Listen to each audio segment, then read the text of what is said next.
Women's basketball didn't suddenly get popular. It was built for this moment, and most people completely missed the setup. Over the last few years, viewership, attendance, and media attention around women's basketball have surged. College arenas are selling out, television ratings are climbing, professional leagues are expanding, and international competitions are drawing real, sustained audiences. The most common explanation for all of this is simple. People finally care. That explanation feels good, but it's wrong. What's actually happening has very little to do with a sudden change in interest and everything to do with long-term structural changes that took years, and in some cases decades, to line up. For most of its history, women's basketball existed in fragments. Talent was everywhere, but systems were not. Elite players came through high schools, colleges, overseas leagues, and professional teams that rarely connected to one another in a clean or consistent way. There was no stable pipeline, no reliable visibility, and no reason for casual fans to stay invested year after year. Even when the talent was undeniable, the structure underneath it was fragile. That fragility mattered. When leagues folded, when coverage disappeared, when stars went overseas for most of the year, fans didn't drift away because they didn't care. They drifted away because the sport didn't give them anything to hold on to consistently. That has finally changed. At the youth level, girls' basketball development now mirrors the men's game in ways it never did before. Elite players compete year-round. Skill development starts earlier.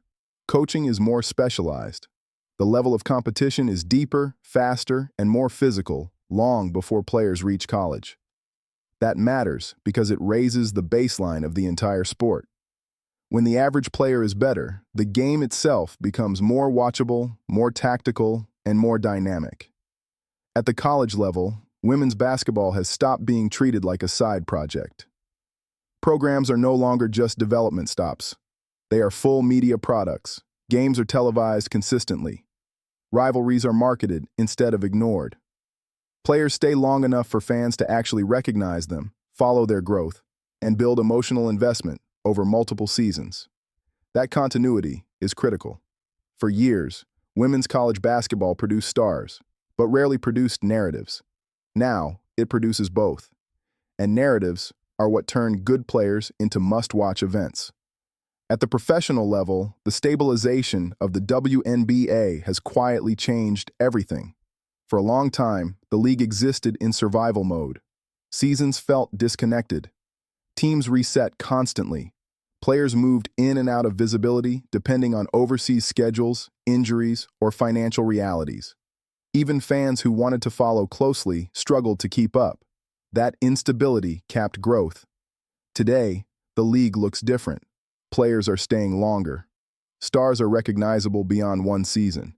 Teams feel continuous instead of temporary. Storylines carry over from year to year. That may sound small, but it's foundational. Fans don't invest in instability. They invest in things they believe will still be there next season. New ventures like Unrivaled are often framed as competition, but that framing misses the point. These leagues exist because gaps needed to be filled, particularly around off-season opportunities, player compensation, and year-round visibility. Those gaps were always there. What's different now is that there's finally enough demand to justify filling them. That's not a threat to growth. That's proof of it.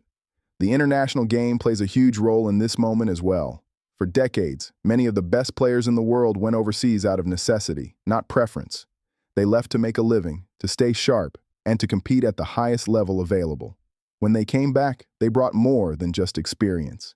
They brought a more physical style of play, better tactical awareness, and a deeper understanding of spacing, pace, and decision-making.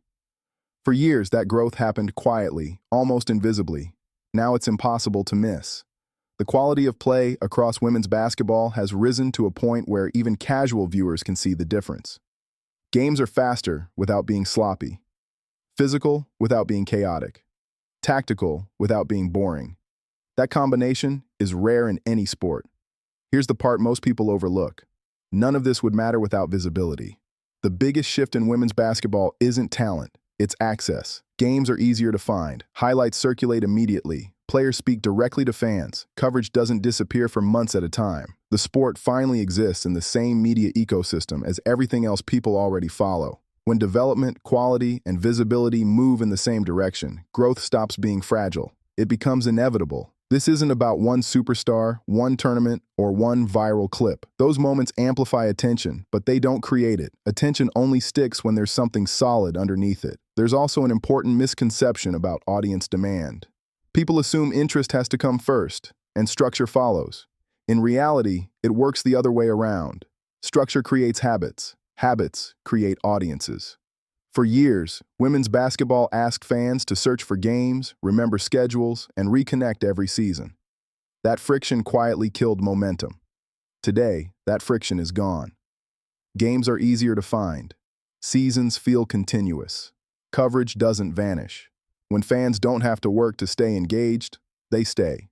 Women's basketball finally has that foundation. It has a clearer pipeline, stronger continuity, better storytelling, higher-level play, and most importantly, a structure that allows fans to stay connected without having to work for it. That's why this growth feels different. Women's basketball isn't having a moment, it's entering an era, and understanding how it was built explains why it isn't going away.